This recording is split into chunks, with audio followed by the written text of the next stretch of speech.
Welcome to Akhil Priya classes. मैं हूं प्रियंका अखिलेश दीक्षित और जैसे कि हम क्लास 8 का chapter number 8 cell structure and function कर रहे थे। हमने इस चैप्टर की एक वीडियो फर्स्ट पार्ट जो है जिसमें हमने डिस्कस किया था कि कैसे सेल डिस्कवर होता है, सेल की डेफिनेशन क्या होती है और कैसे एक सेल जो है बेसिक स्ट्रक्चर ऑफ लाइफ बनता है, फ्रॉम सेल टू ऑर्गेनिज्म बनता है। And we also discuss about shape and size of the cells. आज जो है हमारा second part of this chapter है और ये वीडियो जो है सेकेंड पार्ट है हमारे इस चैप्टर की, और इसमें हम पढ़ेंगे कि सेल स्ट्रक्चर क्या होता है और इसके क्या क्या फंक्शंस होते हैं। ये वीडियो जो है हमारे इस चैप्टर की सेकेंड और लास्ट वीडियो है जिसमें हम सभी टॉपिक्स को कवर कर लेंगे। तो वीडियो को एंड तक जरूर देखिएगा और चलिए स्टार्ट करते हैं हमारी वीडियो को। तो देखिए, सबसे पहले अगर हम बात करें टिश्यू की, तो टिश्यू हमने जैसे कि पढ़ा ही था कि टिश्यू क्या होता है, group of similar sales. Okay, group of similar sales होता है जो कि क्या करते हैं, परफॉर्म करते हैं स्पेसिफिक टाइप ऑफ फंक्शन।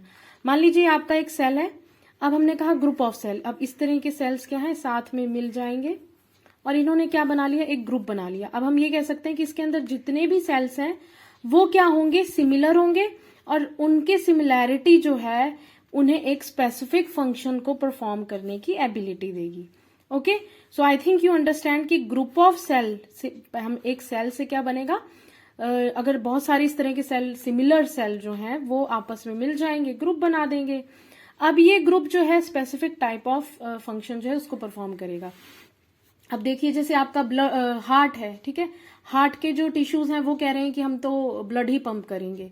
अब आपका जो नर्व टिश्यू है, नर्व टिश्यू कह रहा है कि हम ब्रेन को कोऑर्डिनेट करेंगे। तो इस तरह जो है सिमिलर टाइप ऑफ टिश्यूज जो है एक स्पेसिफिक फंक्शन उसे परफॉर्म करते हैं। अब हम बात करते हैं सेल के अंदर स्ट्रक्चर कौन कौन से होते हैं। तो सबसे पहले हम बात करेंगे सेल मेम्ब्रेन की। ठीक है, मान लीजिए ये हमारा एक सेल है। ओके, तो ये सेल के अंदर जो हमें आउटर कवरिंग दिखाई दे रही है सेल के ऊपर, उसके बारे में हम बात करते हैं। The membrane separate cell from another and also cell from the surrounding. अब ये जो सेल के ऊपर कवरिंग है ये एक सेल को दूसरे सेल से भी डिफ्रेंशिएट करेगी, सेपरेट कर रही है, और ये सेल जो है एटमॉस्फेयर या हम ये कह सकते हैं अपने सराउंडिंग से भी खुद को क्या कर रहा है, सेपरेट कर रहा है। तो ये जो आउटर कवरिंग आपको दिखाई दे रही है इसको हम बोलते हैं सेल मेम्ब्रेन। जो ये मेम्ब्रेन है आउटर मोस्ट, इसे हम बोलते हैं सेल मेम्ब्रेन। और इसे आप कई जगह प्लाज्मा मेम्ब्रेन के नाम से भी जानेंगे और सेल मेम्ब्रेन के नाम से भी जान सकते हैं। तो अगर आपके पास कभी आपको ये सुनने में आए कि प्लाज्मा मेम्ब्रेन, तो वो सेल मेम्ब्रेन की ही बात हो रही है। ठीक है, तो cell membrane and plasma membrane is one of the same thing. अब हम बात करते हैं कि जो सेल मेम्ब्रेन होता है ये कैसा होता है, पोरस। यानी कि ये जो सेल मेम्ब्रेन है इसके अंदर बहुत बहुत छोटे छोटे से क्या है, पोरस का क्या मतलब होता है, छेदों वाला। ठीक है, बहुत छोटे छोटे से छेद होते हैं। ये जो पोर्स होते हैं ये अलाउ करते हैं मूवमेंट। मूवमेंट किसके अलाउ करते हैं, बहुत सारे जो सब्सटेंसेस हैं, मटेरियल्स हैं जो बाहर के सिस्टम से यानी कि एनवायरनमेंट से सेल के अंदर आएंगे या सेल से बाहर एनवायरनमेंट में जाएंगे, तो उनकी मूवमेंट को अलाउ करते हैं ये छोटे छोटे पोर्स जो सेल मेम्ब्रेन में प्रेजेंट होते हैं। सो आई होप ये क्लियर हो गया होगा ये वाला पॉइंट आपको। इसके साथ सेल मेम्ब्रेन जो है वो क्या करती है, प्रोटेक्शन प्रोवाइड करती है सेल को। ठीक है, अब आपका जैसे कोई भी कवरिंग है, ठीक है, आप अपने नोटबुक्स हैं, नोटबुक्स को क्या करते हो, ब्राउन कवर से कवर करते हैं, तो वो क्या कर रही है, वो आपके नोटबुक को प्रोटेक्शन प्रोवाइड कर रही है। सेम उसी तरह क्या है, लेमन लैंग्वेज में मैंने एग्जांपल दे दिया। सेम उसी तरह क्या है, सेल भी जो क्या करता है, क्योंकि एक आउटर कवरिंग की तरह है। ठीक है, मेम्ब्रेन जो है ये आउटर कवरिंग की तरह है, तो सेल के अंदर जितने भी सेल ऑर्गेनल्स हैं उन्हें प्रोटेक्शन प्रोवाइड कर रही है। उसके साथ ही साथ क्या करती है, ये ऑर्गेनाइज करती है सेल को। तो चलिए, ऑर्गेनाइज करती है सेल को, इसको देखते हैं। अब जैसे आपका बैग होता है, ठीक है, आप अपने बुक्स को ऑर्गेनाइज करना चाहते हो तो आप अपनी बुक्स को कहाँ रखेंगे, आप बैग के अंदर रखते हैं। तो उसी तरह क्या है, हमारे जितने भी सेल ऑर्गेनल्स हैं वो इस मेम्ब्रेन के अंदर हम प्रेजेंट होते हैं, और ये एक तरह से क्या करता है, जितने भी सेल ऑर्गेनल्स हैं उनको ऑर्गेनाइज कर देता है। तो इस तरह सेल मेम्ब्रेन जो है डिफरेंट डिफरेंट सेल ऑर्गेनल्स जो सेल के अंदर प्रेजेंट है उन्हें अब हम आगे पढ़ेंगे। ठीक है, तो उन्हें क्या करता है, ऑर्गेनाइज करके रखता है, और साथ ही साथ क्या है, ये सर्व करता है बैरियर और गेट कीपर की तरह। यानी कि सेल पर अगर कोई भी एक्सटर्नल बॉडी आकर अटैक करना चाहेगी तो ये एक बैरियर की तरह काम करेगा कि पहले तुम्हें मुझसे गुजरना पड़ेगा, ठीक है, उसके बाद तुम सेल ऑर्गेनल्स तक पहुंचोगे। तो ये एक कवरिंग या बैरियर की तरह, गेट कीपर की तरह ये काम करती है सेल मेम्ब्रेन। और साथ में क्या होती है, सेमी परमिएबल। अब आप सोचेंगे सेमी परमिएबल, तो सेमी परमिएबल का मतलब होता है पार्शियली, ओके।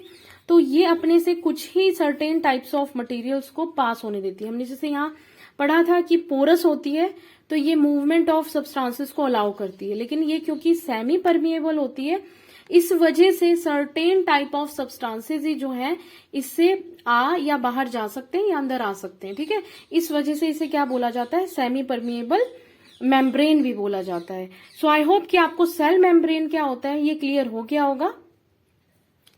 उसके साथ ही हम पढ़ेंगे हमारा second structure of the cell, that is cell wall.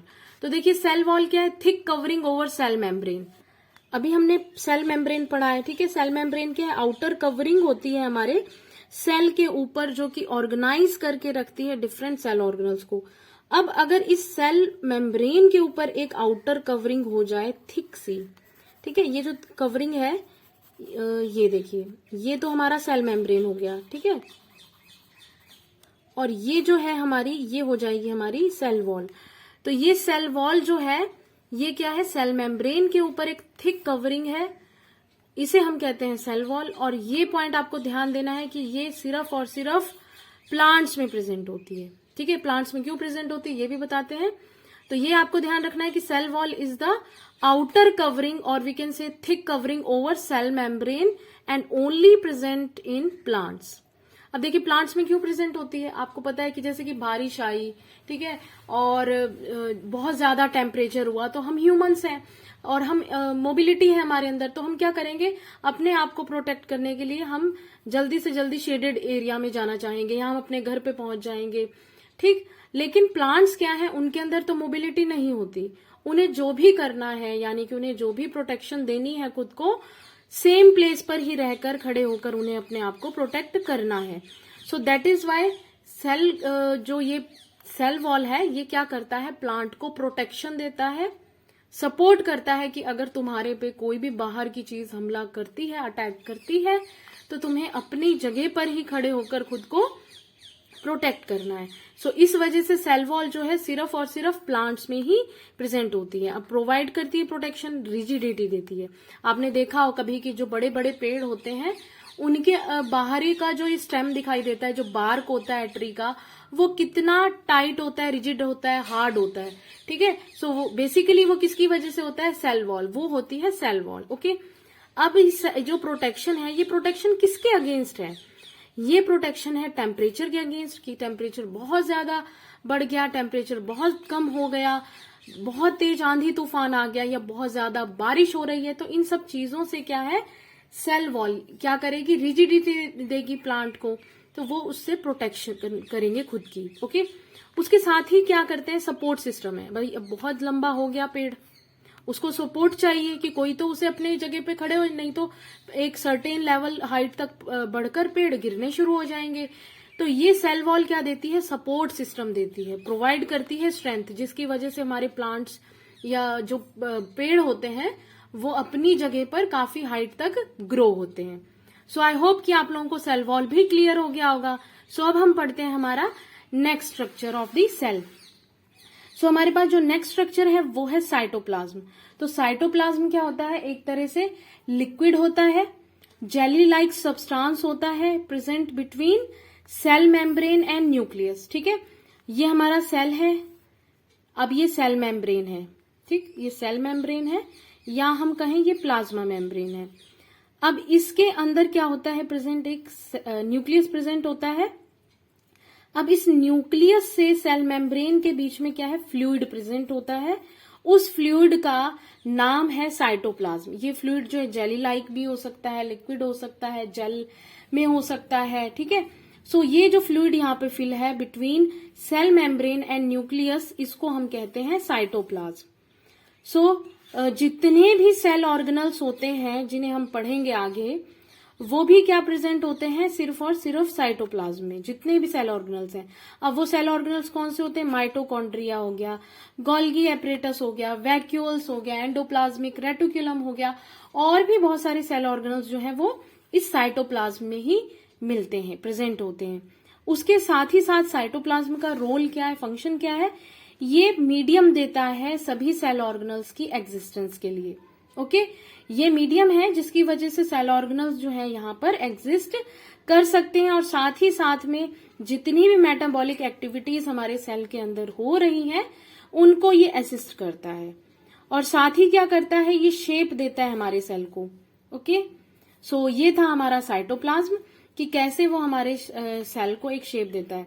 अब अगर ये कम होगा, जैसे आप फर्दर क्लासेस में जाएंगे तो आप पढ़ेंगे और भी चीजें, तो ये आप लोगों को और क्लियर होगा, लेकिन यहाँ मैं फिर भी आपको बता दूं क्या होता है, क्योंकि सेल मेम्ब्रेन क्या है, पोरस होती है, तो उससे क्या है, मटेरियल्स जो है आ सकते हैं, जा सकते हैं, लेकिन वो भी कुछ सर्टेन मटेरियल्स, क्योंकि ये सेमी परमिएबल होती है। तो अब इससे मटेरियल आ रहे हैं, जा रहे हैं, तो इसका साइज चेंज हो सकता है ना। तो वही है कि अगर यहाँ पे साइटोप्लाज्म कम हुआ, ज्यादा हुआ, ठीक है, तो उसकी वजह से क्या है, इसकी शेप डिफाइन होगी। अगर कम हो जाएगा तो श्रिंक हो जाएगा, ज्यादा हो जाएगा तो फिर क्या हो जाएगा, स्वेलो हो जाएगा। तो इस तरह क्या है, साइटोप्लाज्म शेप देता है सेल को। आई होप ये क्लियर हो गया होगा। सो अब हम करते हैं हमारा next structure of cell, that is nucleus. अब देखिए ये हमारा न्यूक्लियस है, ठीक है। तो न्यूक्लियस क्या होता है, स्फेरिकल इन शेप होता है। ये देखिए ये हमारी सेल मेम्ब्रेन है, और ये जो आपको रेड रेड पार्ट दिखाई दे रहा है ये है हमारा न्यूक्लियस। ओके, ये है हमारा न्यूक्लियस।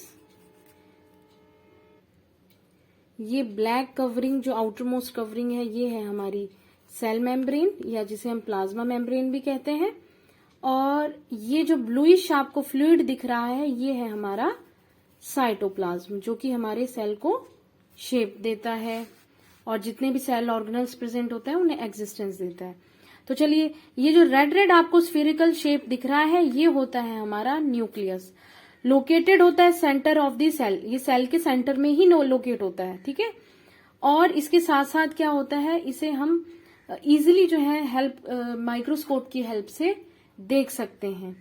और न्यूक्लियस जो है सेपरेट होता है साइटोप्लाज्म और जो न्यूक्लियस है, देखिए ये जो न्यूक्लियस है इसकी जो आउटर मोस्ट कवरिंग है, इसकी जो ब्लैक ब्लैक आपको कवरिंग दिखाई दे रही है, ये साइटोप्लाज्म से न्यूक्लियस खुद को डिफ्रेंशिएट कर रहा है, सेपरेट कर रहा है, तो इसे हम बोलते हैं न्यूक्लियर मेम्ब्रेन। ओके, इसे हम बोलते हैं न्यूक्लियर मेम्ब्रेन।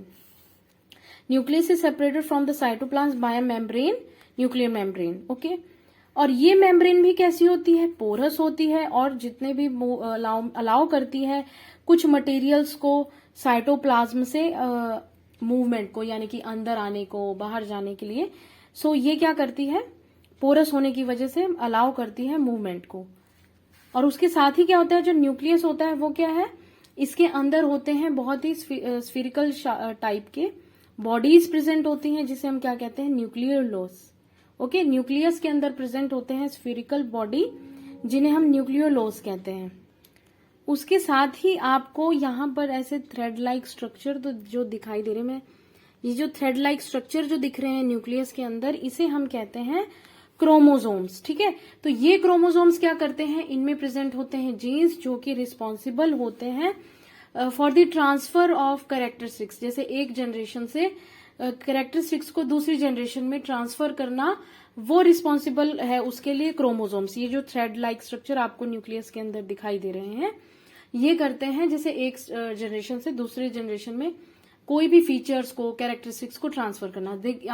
आपने देखा होगा कि जैसे कोई फादर हैं, उनकी आईज क्या है, ब्राउन कलर की हैं, तो सन की भी जो आईज है उसका कलर क्या है, अपने फादर पे, तो हम लोग कहते हैं कि अपने फादर पर गई हैं आंखें। और इसी तरह अगर कोई मदर है, उनके करली हेयर हैं, तो डॉटर जो है उसके भी करली हेयर है, तो वो क्या है, एक फीचर का from one generation to another generation transfer होना है। सो वो किसकी वजह से होता है, क्रोमोसोम की वजह से, क्योंकि क्रोमोसोम में क्या है, प्रेजेंट जीन्स होते हैं। और इसके साथ ही आपको एक पॉइंट जो है वो ध्यान रखना है कि क्रोमोसोम जो है आपको तभी दिखाई देता है जब सेल डिवीजन होगा। सेल डिवीजन कैसे होगा, देखिए जैसे एक सेल है, ठीक है, इसके अंदर प्रेजेंट है न्यूक्लियस, इसमें क्या डिवीजन जब स्टार्ट होगा तो ये न्यूक्लियस और सेल जो है डिवाइड हो जाएगा 2 में, और 2 से ज्यादा में भी डिवाइड हो जाएगा, ठीक है। तो ये होता है, ये आप फर्दर हायर क्लासेस में पढ़ेंगे, आप लोगों को और क्लियर होगा। यहाँ आप इतना ही ध्यान दीजिए कि सेल जो है डिवाइड होता है, अपना न्यूक्लियस भी डिवाइड करता है, साइटोप्लाज्म भी डिवाइड करता है, और न्यू सेल्स जर्मिनेट करता है, बनाता है, तो उसे हम सेल डिवीजन कहते हैं। तो सेल डिवीजन के टाइम पर ही क्रोमोसोम्स जो है वो आपको दिखाई देंगे, जो कि इनहेरिट करते हैं कैरेक्टरिस्टिक्स को। सो आई होप आपको क्लियर हो गया होगा कि न्यूक्लियस क्या है, सेंटर में प्रेजेंट होता है, स्फेरिकल बॉडी है, सेल के सेंटर में होता है, और साथ में क्या है, साइटोप्लाज्म से न्यूक्लियर मेम्ब्रेन जो है इसको सेपरेट करके रखती है। और उसके साथ ही ये न्यूक्लियर मेम्ब्रेन जो होती है कैसी होती है, पोरस होती है, और जितने भी मूवमेंट है, यानी कि जो भी मटेरियल का मूवमेंट है फ्रॉम न्यूक्लियस टू साइटोप्लाज्म और साइटोप्लाज्म से न्यूक्लियस, उसको अलाउड करती है। और उसके साथ ही इस न्यूक्लियस के अंदर क्या है, स्फेरिकल बॉडीज होती हैं जिसे हम न्यूक्लियोलस बोलते हैं, और जो स्फेरिकल बॉडीज हैं उन्हें हम न्यूक्लियोलस बोलते हैं, और जो थ्रेड लाइक बॉडीज हैं उन्हें हम क्रोमोसोम्स कहते हैं। सो आई होप ये क्लियर हो गया होगा यहां तक आपको। उसके साथ ही क्या होता है, ये जो न्यूक्लियस होता है ये हमारे, जैसे कि हमारा सीपीयू है, सीपीयू क्या है, हमारे ब्रेन का कंट्रोल सिस्टम है। तो हमारे सेल के अंदर जितनी भी एक्टिविटीज होती हैं उन सबको कंट्रोल कौन करता है, न्यूक्लियस, ठीक है। कंट्रोल सेंटर है हमारे सेल का, जितनी भी एक्टिविटीज हैं उनके लिए कंट्रोल कौन कर रहा है, न्यूक्लियस। और जितना भी एंटायर कंटेंट होता है लिविंग सेल का उसे हम कहते हैं प्रोटोप्लाज्म। ओके, लिविंग सेल का entire content is called protoplasm. और ये जो प्रोटोप्लाज्म है इसमें क्या इंक्लूड होगा, एक तो साइटोप्लाज्म इंक्लूड होगा और न्यूक्लियस इंक्लूड होगा। और क्योंकि हम बात ही कर रहे थे कि ये लिविंग सेल का एंटायर कंटेंट है, तो ये कैसा होगा, लिविंग सब्सटेंस होता है सेल का। ओके, सो प्रोटोप्लाज्म क्या है, लिविंग सब्सटेंस है सेल का, जो कि साइटोप्लाज्म और न्यूक्लियस को इंक्लूड करता है। आई होप न्यूक्लियस के बारे में आपको कोई डिफिकल्टी नहीं होगी। अब हम फर्दर आगे बढ़ते हैं वैक्यूल्स पे, जो कि another type of cell structure है। तो देखिए वैक्यूल क्या होता है, एक स्पेस होता है सेल के अंदर, वो क्या होता है, उसमें साइटोप्लाज्म प्रेजेंट नहीं होता है, ठीक है। तो साइटोप्लाज्म नहीं प्रेजेंट होता है, एम्प्टी होते हैं ये, तो इन्हें हम कहते हैं वैक्यूल्स। और इसमें भी क्या है, एक मेम्ब्रेन जो है इन्हें सेपरेट करती है फ्लूइड से, इसलिए इसकी मेम्ब्रेन जो है इसे सेपरेट करती है। तो इस वजह से क्या है, ये सेल में सेपरेट होगा और आपको क्लियरली डिफरेंशिएट दिखाई देगा, ठीक है। सो इसका वैक्यूल्स का रोल क्या है, फंक्शंस क्या होते हैं, देखिए क्या करता है, स्टोरेज का काम करता है। जो भी फूड इनटेक करती है बॉडी सेल, उसको इंजेक्शन करता है, फिर उस फूड को डाइजेशन भी करता है, और excess removal of waste material यानी कि एक्सक्रीशन उसे भी कंट्रोल करता है।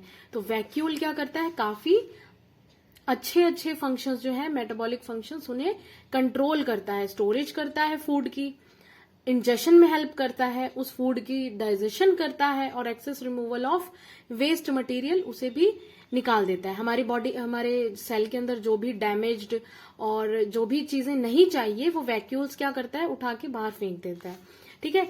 सो प्लांट सेल जो होते हैं, ये आपको ध्यान रखना है कि जो प्लांट सेल होते हैं उनमें बहुत बड़ा जो है लार्ज वैक्यूल होता है। अबाउट 90% स्पेस जो होती है प्लांट सेल में वो वैक्यूल ही कवर करता है, ठीक है, 90% स्पेस जो होती है। एनिमल सेल जो होता है वो स्मॉलर इन साइज होता है, उसमें कोई वो नहीं है, लेकिन प्लांट का जो वैक्यूल होता है वो लार्ज सेल टाइप का होता है। देखिए मैं आपको डायग्राम दिखाती हूँ।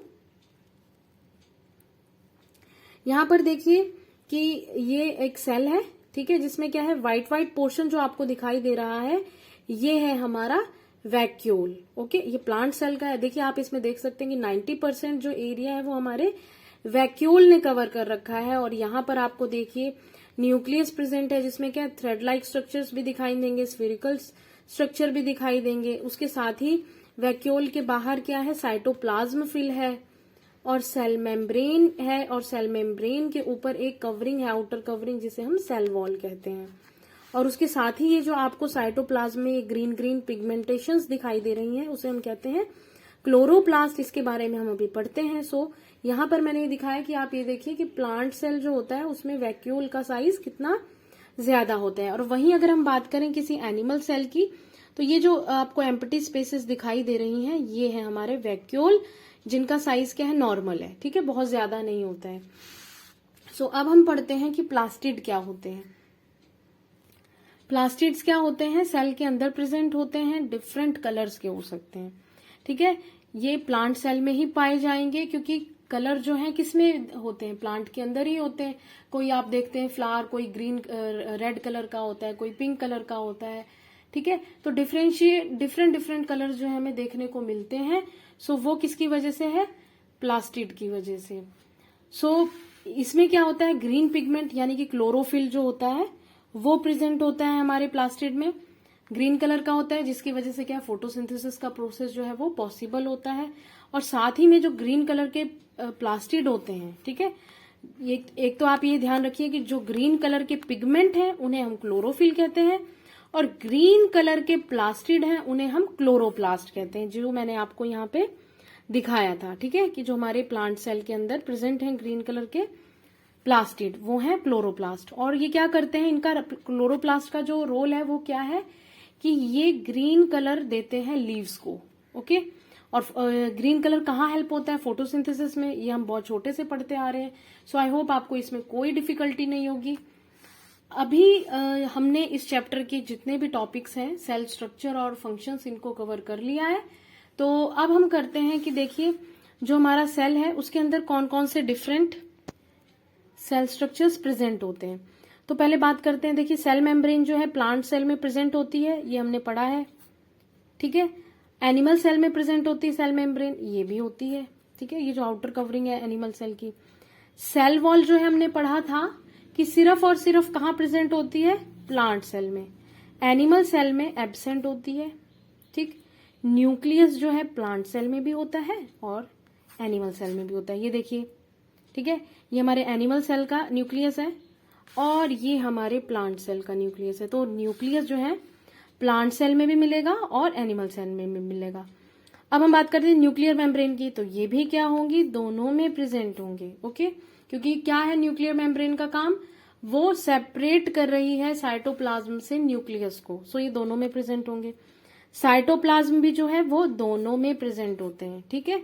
ये यहाँ पे जो येलोइश आपको फ्लूइड दिख रहा है वो क्या है, पूरा साइटोप्लाज्म है।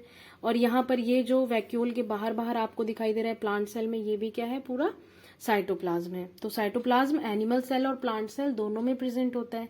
अब बात करते हैं प्लास्टिड की, तो प्लास्टिड क्या है, ग्रीन कलर देते हैं प्लांट्स को, तो ये प्लांट्स में तो होती ही है, लेकिन प्लास्टिड की जरूरत क्या एनिमल सेल में है, नहीं। तो प्लास्टिड क्या है, एनिमल सेल में नहीं प्रेजेंट होते हैं। अब बात करते हैं वैक्यूल की, तो वैक्यूल जो होते हैं प्लांट सेल में हमने बात की थी कि 90% एरिया जो है कवर करके रखते हैं, तो इसका मतलब वहां प्रेजेंट होते हैं।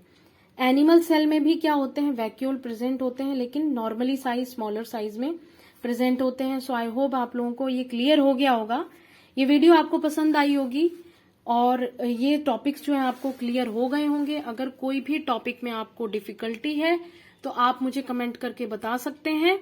और अगर आपको वीडियो अच्छी लगी, आपको यूजफुल लगी, तो फ्रेंड्स के साथ जरूर शेयर करिएगा और कमेंट करके जरूर बताइएगा कि कैसी है video. And subscribe my channel if you are new to my channel, and you can also DM me on Instagram @akhilpriyaclasses. Thank you so much for watching this video.